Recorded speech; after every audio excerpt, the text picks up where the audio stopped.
Welcome and thank you for choosing True Grit, the show about what it really takes to rise, rebuild, and stay the course when life hits hard. I'm Kalish Morrow, a coach, storyteller, and believer in the kind of strength you can't fake. Around here, we talk about real people, real stories, and the lessons that shape us, from resilience and mindset to health and healing, because grit isn't about grinding harder, it's about who you become when you don't quit. Let's get into it. Hello, everyone. I am your host, Kalish Morrow, and this is a True Grit podcast. And today I have Pam Barnes of Marketing Navi on today. I got to meet Pam a couple months back at a networking event. It was a retreat, actually. And she was a panelist on there, had a really great story behind her. And anyway, we connected over that. And here we are months later having this opportunity to sit down and have a more in-depth conversation with one another. I'm really excited to get into this with her. She is a Navy veteran. She has her business. I mean, she does a little bit of everything when it comes to marketing. She's got web design, social media, branding, like you name it.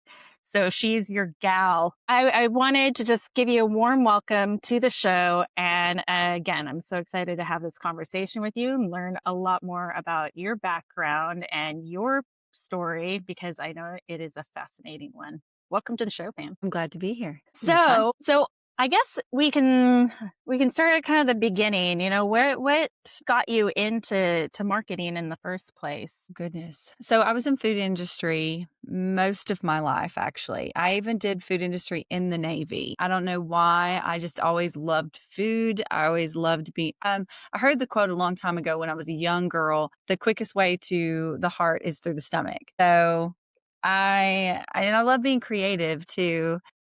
Once you do something for so long, you kind of get tired of it. And I did everything except pizza and barbecue. I started in fine dining and military and baking. And I found marketing through working in personal relations. And then I found nonprofit after that. I was invited to be part of a panel with United Way.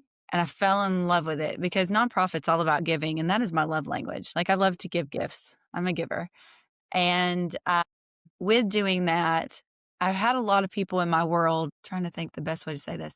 I had a lot of people in my world that showed me another way. You know, I'm a country gal from Lynchburg, Tennessee. I have a family of bootleggers and Jack Daniels workers and construction workers and farmers. I mean, that's my family. And most everybody didn't go into business themselves unless they did construction. So I didn't know any other way other than working 9 to 5 hours. And I didn't have the confidence. It was these people in my world that showed me a different way and showed me that I was smart and I was capable of doing other things because I loved being creative, but I didn't have the confidence to actually design things myself until people told me I was good. I don't know if you have a similar story, but sometimes we have to have people tell us, hey, look at this. This is good. I'm like, oh, okay. Yeah, that outside validation sometimes is just what we need, to like a little kick in the pants to get us going. Yes, yes. And the military taught me action in my head. I've always got to do something, work on something, be part of something.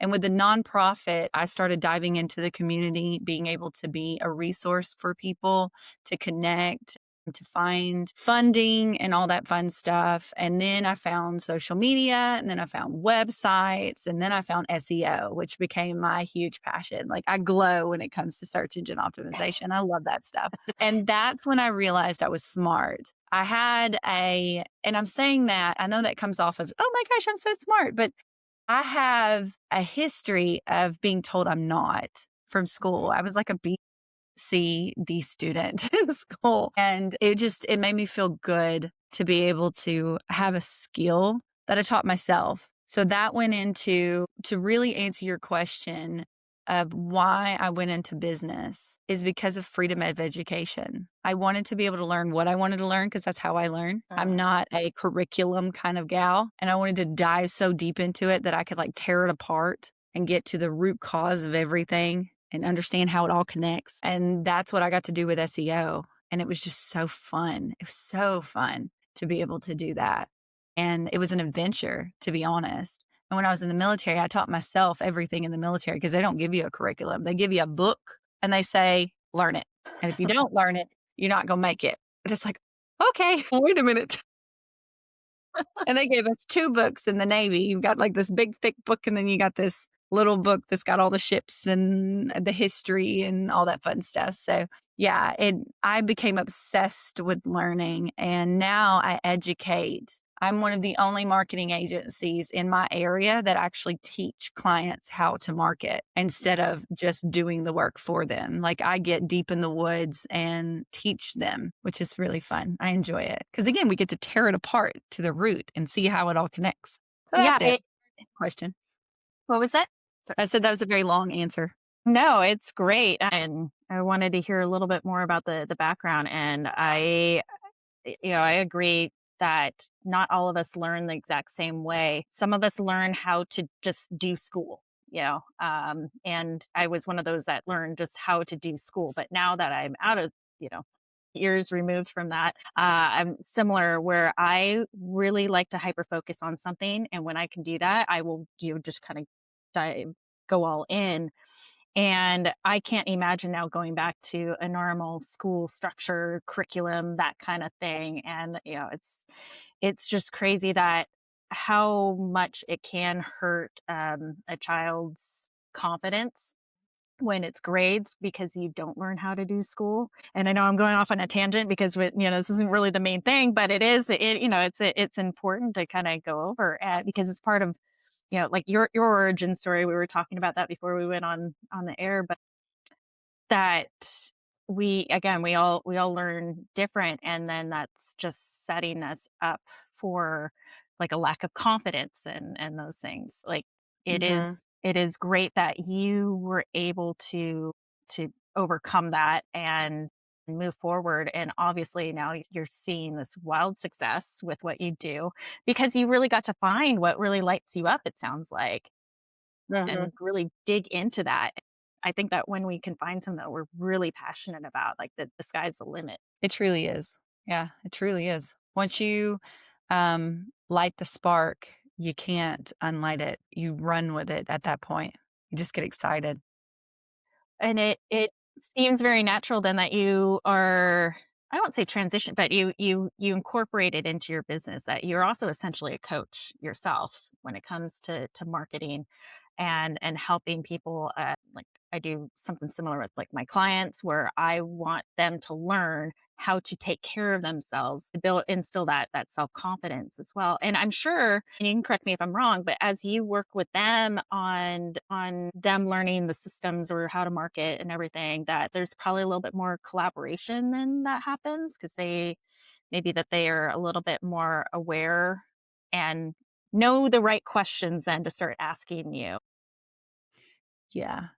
Yeah, it's all collaboration. I help people find out who they are in their business. Unless you're a massive corporation, but even if no, I'm going to take that back because even massive corporations, they are who they say they are. Your brand is everything.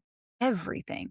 And I help them figure out what that is. And then we implement it in all their systems. Their team becomes that. The most successful companies live and breathe what their mission is. And same with nonprofits. It's not just, I mean, nonprofits is business, but that's where I started was in nonprofit, helping nonprofits find their way and get more funding, like I said, and all that. If your team is behind your mission, then you're going to be successful because you're not the only one speaking it. And then when it goes to getting clients and getting people to buy in, you got a team of people, you're saying the mission, your team of people is saying the mission, you're living the mission. And then they're like, oh, this is really cool over here. I got to be part of that. I got to be part of that. And that's why I've transitioned a lot when it comes to origin story in your branding, because I've helped businesses take items like boots and cicadas and turn those little items into something that people have to have. Just do it, right? That's the Nike one. Just do it. Everybody wanted Nikes because that meant that they were going to be successful. That meant that they could do the best that they possibly could. It gave them that extra motivation to do it when they weren't in the mindset or they didn't feel good kind of thing. It is a really emotions are the core to everything that we do. We buy from emotion, and whatever inspired you to start your company, to live your everyday life, whatever that inspiration is, that is you. And if you're not sharing that, that you're not being you, and you're not able to do everything that you are capable of because you're not sharing who you are here. So people can't relate to you. And there's vulnerability in that, And but it's very good. I'm glad that you brought that up because now, I'm a business myself and worked with a few different mentors, and it's been wild to kind of see the evolution. There's mentors I've like just had a drop, and like they gave me the total ick when it came to like sales and Mhm. all of those sorts of things. And what's wild to me is that there's so many companies that I feel are really struggling right now. And I would love to get into like how the market is right now, because I think that you're touching on something that's like obviously like really important, but it seems like it's like I don't know how you would put it. Like it, it's more visible now, I think, as a business. Like we're more aware of it now. Whereas I think that is probably an underlying thing for so many years. But now it is that authenticity that's magnetizing for people. But I still see a lot of companies that are trying to be like, oh, I'm going to be authentic. They're not really, they're still pushing off a persona, but they're not being Mm, true to themselves. And that's kind of what I've been seeing. And again, that was like some of these other mentors where I had to get away from them, and who I've been attracted to, where people were like, this is who I am. This is who I've always been. And you can see it through, if you go back and you watch their podcast, or if you scroll through their social media, you can see that there's an authentic person behind there. There's some that vulnerability, that magnetism. Whereas you see some of these other ones where again, they're just pushing or not. Yeah, they're really trying to force it. mm. So I love that you are really helping them peel back those layers so that they can their true self and their true mission, whether it's a personal brand or a company, that those are really coming out to the clients or customers. So they're attracting in the right kind of client. Exactly. It builds trust, and selling becomes so much easier because you're not selling at that point. Mhm. I don't like sales. I've never liked sales ever. And that's one of the reasons why it took me so long to grow my business, because I don't sell. I educate. That's what I do. Mhm. I educate. And sometimes I lose clients because of it, because I don't sugarcoat it. And I want to make sure that you leave knowing everything you're walking into. Because when you're in a business and you want to start a business, or you want to do something new, like let's just take business off the table. You want to do something new. You're like, I'm going to do this. And then you find out, wait, I've got to do this now. I've got to do this now. I've got to be this now, kind of thing. You see it all the time on social media where people are like, I'm a social media content creator, and it's like a funny little meme that they do. And it's like, I started a business to be a social media content creator. It's like, ah, Yeah. that is the world we live in. And it intimidates people sometimes because you have to be vulnerable to do stuff like that. Especially these days, I'm going to tap into and like kind of go over a little bit with AI and, Gemini, ChatGPT, all that stuff. Oh, Like yeah. education, guys, education, education, education, content, content, content, content. That is how you rank, and valuable content on Google and social media and all of it now. I just watched a video the other day about TikTok and how TikTok is they're working on becoming a search engine. I mean, they already are, but they're really like implementing and really trying to become a search engine, because Google has, changed the game for years. And then ChatGPT came out and Google's like, oh, wait a minute. Let me see how I can do better with this. So they just implemented all kinds of stuff here recently that they've thrown out. And a lot of people are like, ChatGPT's in the past now. Google's then took over. And it's like, well, we'll see. We'll Oh, see, wow. because TikTok's over here doing some other stuff. So the ultimate goal for all of these programs is software, because it's all software. And this is something that all people that are wanting to be influencers or be in a successful business on social media, this is something you really need to know, is what these platforms are wanting is they want you to stay on their platform. And what Yeah. they're doing with these algorithms is they're sending people your content if your content applies and keeps people watching. So watch time is the most important thing when it comes to all of these platforms. Education, watch time, Yeah. enriching people's lives, resource kind of thing. Yeah, and that's something I've noticed as well. Even things like not linking outside links in your like even in the stories, they don't even like that is what I'm hearing too. If it's going to take somebody off of the platform, so it's rewarding people to stay on there. So I guess I would love to have that some throw some questions out your way then, since you know these things. So okay, as I start to brain fart on it. Okay, so for example, like, I've got the podcast, and then I'm wanting to put it out there on my social media. Now, I want to put in my stories that I've got the podcast, but that gives you that little link sticker that you can do that takes you out there. Is there kind of a workaround?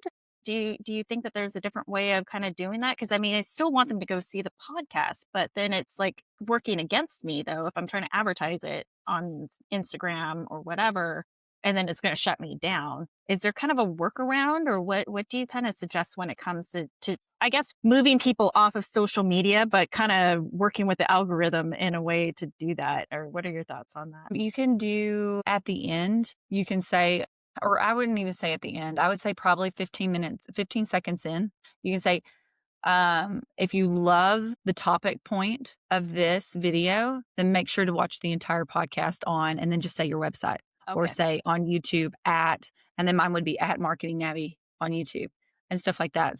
So I would send them to the program that you want them to go to the most. If you want it to be your website, that's fine. Just say marketingnavi.com, Navii kind of thing. Okay. And then that way they're like, oh, okay, so I can watch the entire episode here. You can do it that way. I've seen success with that, especially if you got a really good hook and you pull them in pretty fast. But you need to make it real short, because then you're going to lose them and then they're going to scroll. Yeah. could be You're going to be like, oh, you can find me on YouTube. You can find me on TikTok. You can find me on blah, blah, blah. And then these are at Marketing Navi. And then if you want to go on the website, it's you know what I mean? Like, that's too much. Just send 1 to 1 and make it short, and like within probably, I would say 3 to 5 seconds. You tell them what that is, and then you move on to the next thing. If you can get it in 3, that's great. It's just, you can also do like text that pops up on the screen and then goes away. You can do that as well. Find full episode here, and then you can kind of go from there. Honestly, when it comes to podcast, I've seen the most success on YouTube using Opus Clips. Okay. Opus Clips works really well with the AI program and the, what is that called? It does the SEO research for you, which is really good. Because again, YouTube's the second largest search engine out there. So if you're not posting on YouTube and you have a podcast, you need to change that today. Mm-hmm. I'm doing that right now. And that makes sense. I had figured, I'm used to, YouTube's been around for quite some time now. So I'm used to being like, okay, like the how-to videos or whatever. It wasn't top of mind for me when I was thinking of podcasts. I don't have Apple, so Apple products. I'm an Android girl, so nobody come at me. But I don't. So, but I do Spotify. And that's what I listen to my podcasts on, the ones that I like to listen to. So I really wasn't thinking of YouTube, but when I started my podcast, I still put it out there on my platform. Let me put it out to all the different ones. And YouTube is the one that's blowing up for me right now. Spotify, Apple, it's like, eh. And I'm still a newer podcast. We're about 2 months in now since I started it, but YouTube has definitely been pushing it. I mean, it's to some different countries at the moment. It seems like it's testing things out, but yeah, I really did underestimate how powerful that would be for the podcast. Yes. What you need to do is you need to throw your podcast into Opus Clips, take the clips, and then put those clips on YouTube. Are you talking about the shorts? Yep. Okay. The shorts. Yes. Shorts are one of the easiest ways to grow. You get the most reach on shorts and you get the most reach on TikTok versus Instagram and Facebook. They're harder to get traction. It's so frustrating sometimes, but that's across all of my clients that I work with. And I've also partnered with another company, and they're the same way. It's TikTok and YouTube. And honestly, I would suggest posting on every single one of them, because you never know what's going to hit. For me, TikTok does really well. I had a video hit, it's almost at 50,000 views. Oh, wow. on TikTok. And it was just one saying, hey, you need to post on your Google business profile. If you're not doing that right now, you need to do it. It's going to change your life. You know what I mean? That literally, it's like an 8-second video, got 50,000 views. And I've gotten 2 clients from that. 1, 2, 3, 4, 5 clients I'm working on just from that one video. And now I'm working through and doing others. And then on YouTube, most of my videos get between 300 views to 1,900 views. And you don't get that on Instagram and Facebook unless you're doing some pretty crazy stuff or unless the algorithm likes you pretty quickly. And that could be the case. Sometimes you're amazing and everyone loves you immediately, but that's pretty rare.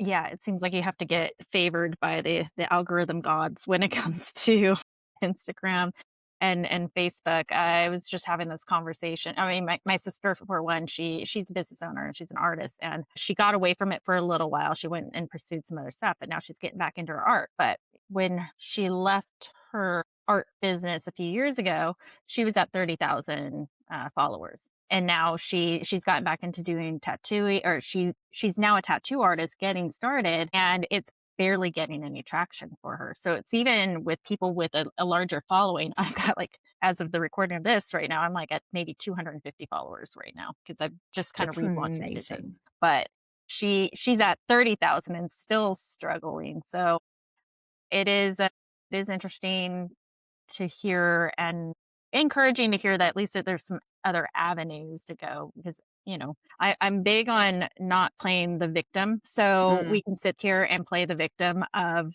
well, the algorithm sucks and Instagram and Facebook, it sucks for the business. But it is what it is, but let's take control of it. And it's good to know that there's other ways that we can, as business owners, small business owners, how we can get around that, and definitely appreciate your feedback on that and your knowledge on that. yeah. I've been pursuing a little bit more of the TikTok as well. What about the carousels on it? Is it more of just like the videos that you want to be focusing on, or because it's becoming more of a search engine? Are you, like, if you do carousels, are those, or static posts, are those performing as well, or is it still just videos? It depends on what you're doing. If you're doing lifestyle, it works pretty well. You got to make it interesting. If it's, I'm going to say something that if you have any male listeners, they're going to be like, oh yeah. But if you're a gorgeous woman or you're doing something that is outside of something that you typically would do, whether that's, in your origin of where you live or your sex, or trying to give it like an example, like for instance, if there was a male, like there's two, this is a very good video. There's 2 really buff men. No, actually they're buff, but they're also kind of chubby men that dance amazing in this video. And this video got millions of views because that's typically not what you see. You don't see beer belly, muscular arm people, guys dancing. And it's not like I don't know, they were doing like this really unique dance, and you don't see stuff like that. That's not typically what you see. And that video did so well because it's out of the normal. So if you do something out of the normal that most people don't do, for me, for instance, another example, me, there's not a lot of women that do SEO. There's really not. And that's one of the reasons why I have higher views, especially when it comes to men viewing my stuff, because there's not a lot of women that do what I do. So on YouTube, my rankings on YouTube, I have 58% men and 48% women, or 38% women. And then TikTok is, I think the opposite, 48 women and 38 men. But YouTube is educational, right? Right. So you've got to think about that. Like, what are you doing that is unique and different? And that's what I would put in the carousels. And those do really, really well. But if you're just a business and you're doing like before and afters and stuff like that, I don't see a lot of traction for that.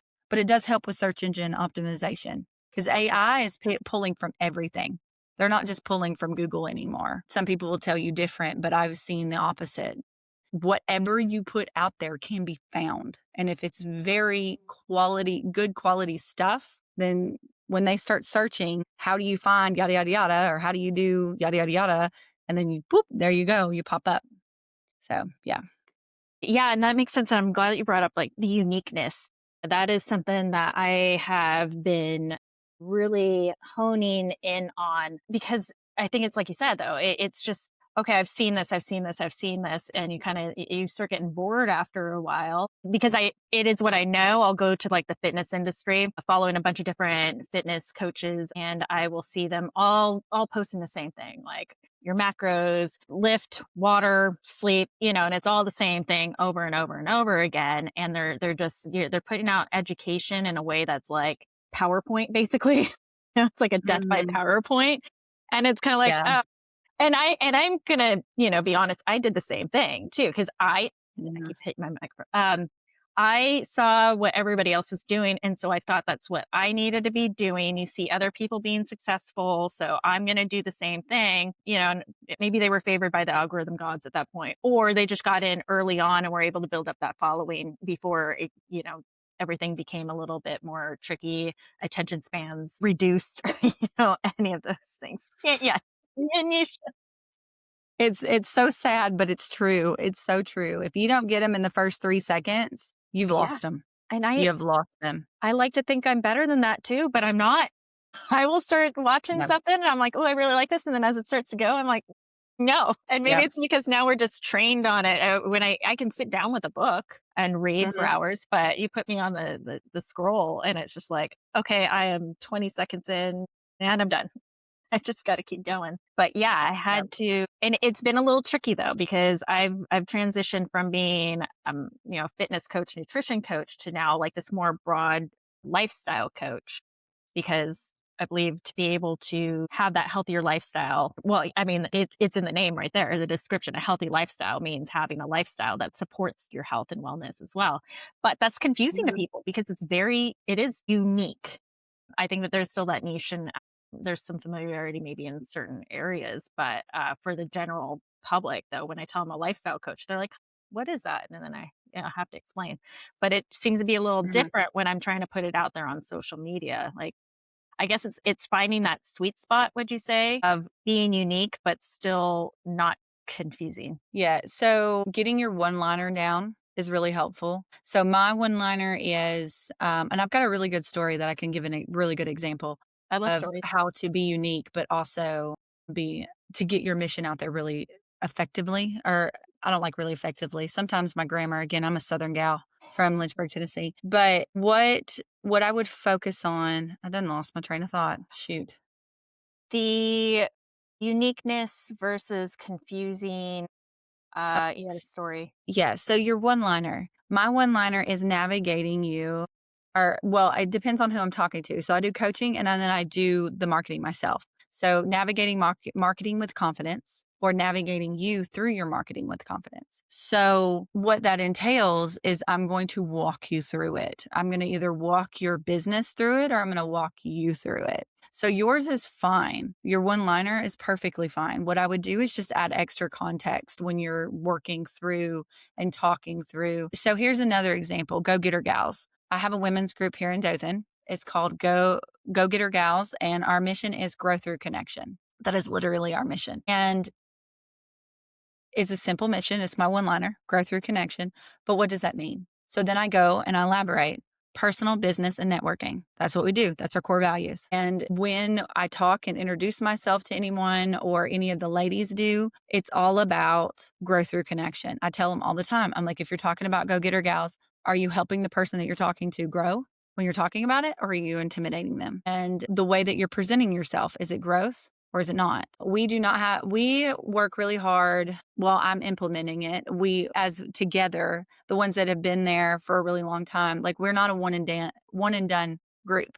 And what that means is it's not a grow through connection. When someone makes you mad, you stop talking to them. That's a one and done mentality. And that's not grow through connection. That's not going to work. So what was your one liner again? And I'll elaborate on it. Oh, I guess I didn't really have that. It was just something I blurted out, but that I'm a lifestyle coach, but I was talking about how in order to have a healthy lifestyle, but lifestyle is right there in the description of a healthy lifestyle. So you need to have that lifestyle that helps support the health and wellness.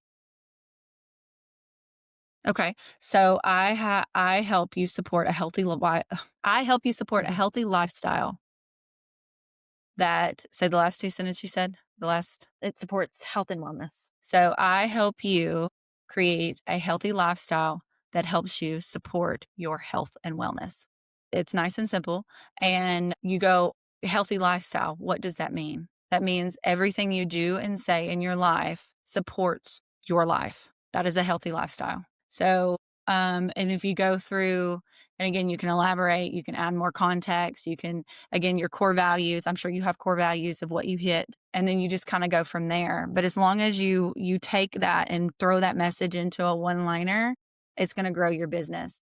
Another client of mine, he is a life coach, and his one-liner is hashtag self change world revival, because his main sentence was, and his main mission is, if I change myself, I can in turn inspire someone else to change themselves, and then in turn inspire the world to change. And change is such a hard word to process and swallow, because it's like, I don't want to change. But if you really think about it, there are a lot of things in our lives that we want to change, and we just don't know how, or it's been our conditioning for so long that it's like, oh, this is just me. But it doesn't have to be. Right. And that's kind of how he's marking his. And his symbol is a cicada. So cicadas are one of the only insects, species, animals, whatever you want to call it, out there that can change in an instant. They just break from their shell and they're done. They don't go through the, I want to say metamorphosis. Yeah, there you go. Of a butterfly. They don't do that. So I think it's a beautiful thing. And then another client of mine,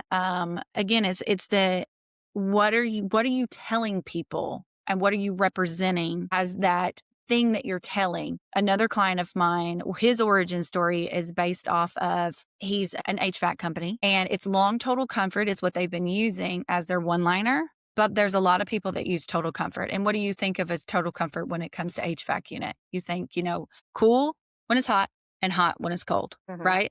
Or warm when it's cold. So what we did is, there are unique things that you do that's just you. Like for me, I educate because I give and I give and I give and I give and I give. So that's why education is so important to me. And I'm not afraid to get in front of the camera and be bold. But I've took a long time to get there. But anyways, I love it. It energizes me when I teach people and I walk on a stage. Like, I get pumped. Not everybody does that, right?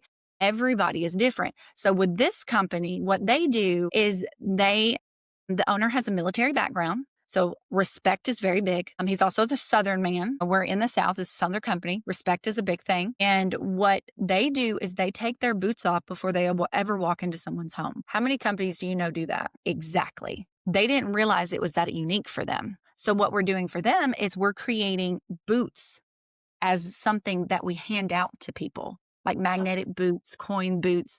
And it goes with the origin story. But the one-liner for them is something along the lines, we're still working on it, but something along the lines of, taking off our boots isn't just for respect. It's our standard for your total comfort. So we're not going to track in dirt. We're not going to be like everyone else. And it is an industry standard.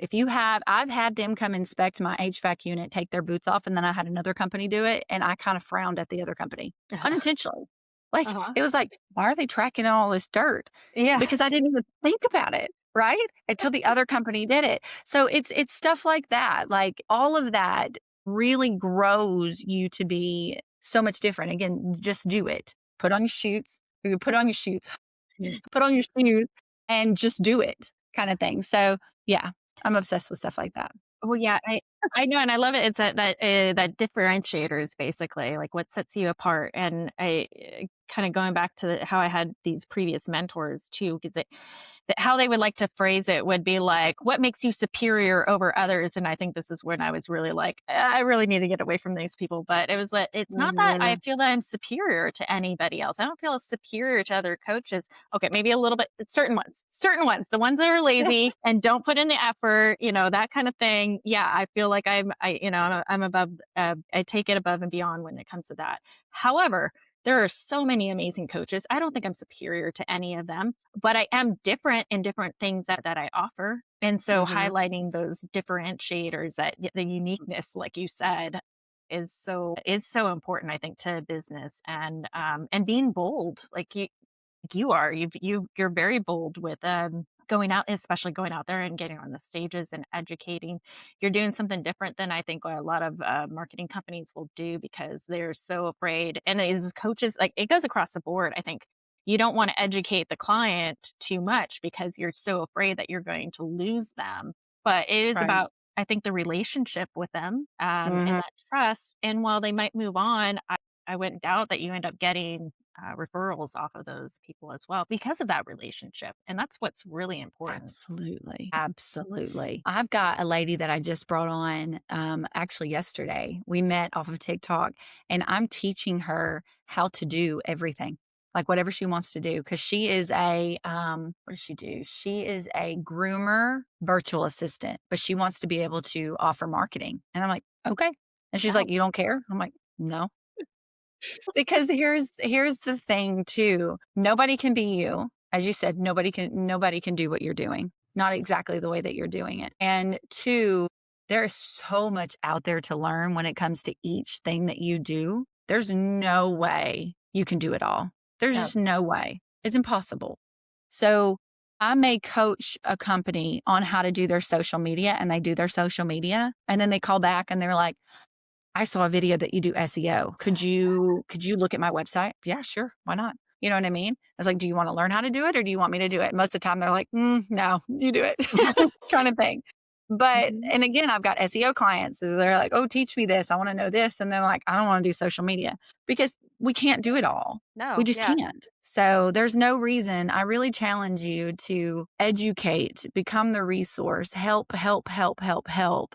And the more that you do that, the higher you're going to elevate the people around you to where it's going to elevate you. You are the people that you hang out with.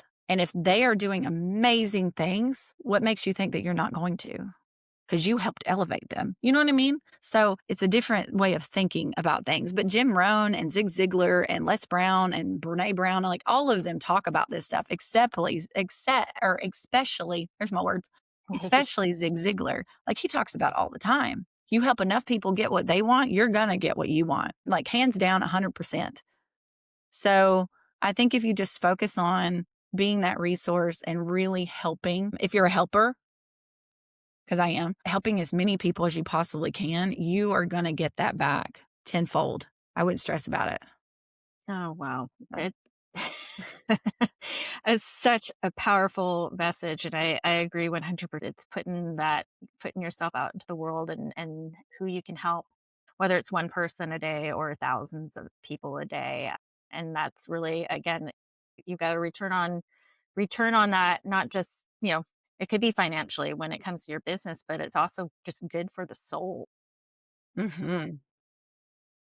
Yeah. But yeah, I think that you're just so well put. And I know we could probably keep going down so many different avenues, but obviously we've got appointments a day and all these different things. But I'll wrap it up here and just say like it was so good to talk to you, to learn from you, and to have that, just that spirit that you have. I love it. I love being able to bring that on here and have the listeners experience that as well. So, but with that, I just want to invite you to share your contact information, where people can find you, and for all their marketing needs, basically. Okay.